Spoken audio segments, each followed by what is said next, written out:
Good morning, everybody. It is Halloween, so happy Halloween. Happy Samhain, if that is something you celebrate, blessed be. I am gonna go sit in a cafe and have breakfast and a cup of coffee. Made myself coffee this morning. I don't like it. I have no idea. I loved it last week. It's the same beans, but it's just not. It's not doing it for me today. I have done a bunch of running around with the children already this morning, and I have more yet to do. I want to pick up some beef to make into beef jerky for Beaver's birthday, and I need to pick up some non-perishable food items to take to the library because Bunny and I have fines and they're doing a food drive, so we're going to do that. Hey, I found a spot where my glasses aren't completely full of reflection. And then I have to get home and make a cheesecake, and that'll be good. So I will chat with you later.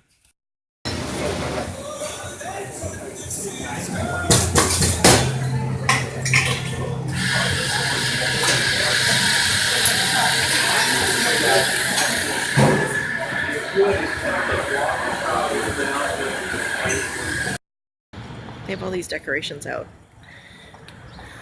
and I just really love this guy.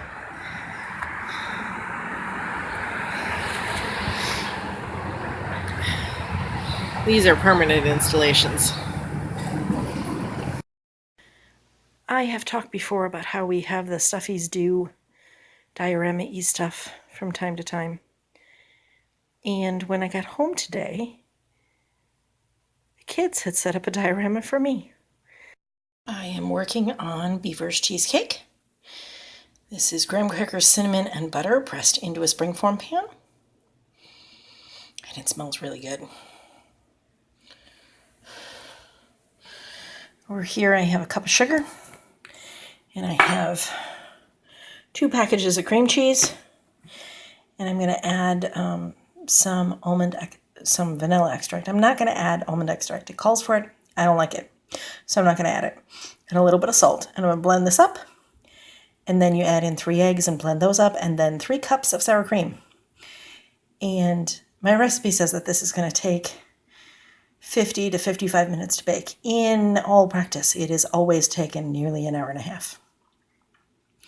So that is what I am doing now. I have all of the ingredients combined, and I have poured the creamy mixture on top of the crust, and I've set it down on this tray because I had one leak out of a springform pan once, and that is a disaster to clean. So now it's going to go into a 375-degree oven and bake until it is done, which is some alchemy determined by jiggling mostly. So here we go. One of the other things I am doing for Beaver's birthday is making him some beef jerky. My local Mexican market will slice the meat for you. I'm going to cut out this line of gristle, but other than that, it really saved me a bunch of time. And then I am going to marinate it and get it dehydrating today so that he can have a tasty treat he likes. This is what it looks like after an hour. And it is still very, very wobbly. I'm going to check it, but I don't think it's ready. And that is very decidedly not clean. So I am correct, it is not ready. That is 1 full hour. So I'm going to check it about every 15 minutes now. The beef sitting in the marinade in a bag on the table or on the counter here. I am not going to put it in the refrigerator. I'm going to marinate it for a couple of hours, and then I am going to put it right onto the dehydrator. But it's looking pretty good. Back in the oven. It's been almost another half an hour, and we're still a little wobbly. Let's see if I can get it to focus on that a little bit better. I've checked it once more, but I didn't do it on camera because I was pretty sure it wasn't ready. Ha! The knife is clean. So, it is done. It will sink down a little bit. You'll notice it's risen all the way to the top and it's cracked a little bit around the edges. Now there's some schools of thought that state that I should have pulled it out before it cracked, that it produces a prettier cheesecake. Well, pretty is good, but I want a finished cheesecake as well as a pretty one. I think they taste better if they're cooked. I'm just moving things around so I have somewhere to set it because, once again, I wasn't entirely prepared. All right. Oh, that's heavy. And that loveliness. My kitchen is a little dark, which is why I'm using the flash. So that's why you're seeing all of that shiny. And even as we're talking here, it is starting to sink back down, which will close up some of those gaps. Some of these cracks will not be super evident in the final cake. So now what we are going to do is let this cool on the counter so it doesn't shock my refrigerator.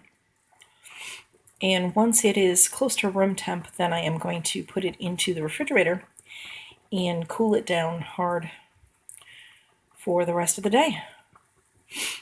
The bubbling noise is some soup I'm making that I am going to, it's just chicken and onions and some spices right now, and I'm going to add some potatoes and carrots and celery, and then I'm going to can it later, probably this evening. So it is an all in the kitchen day. Isn't that cool?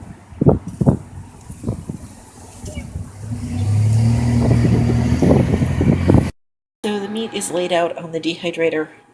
I have a NutriChef.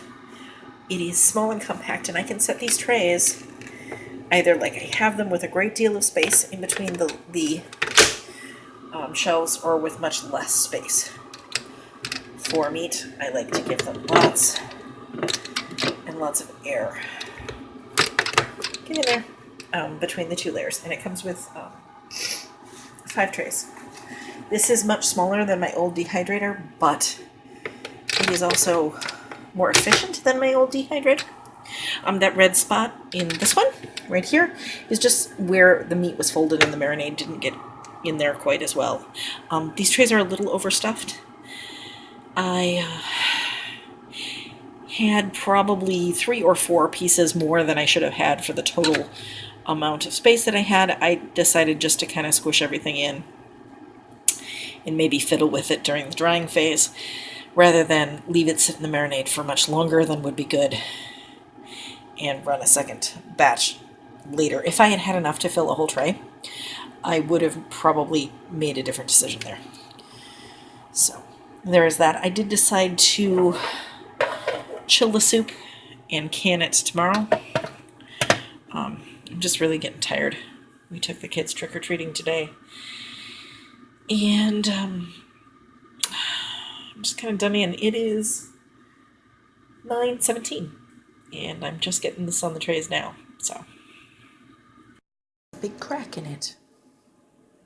It will still be tasty.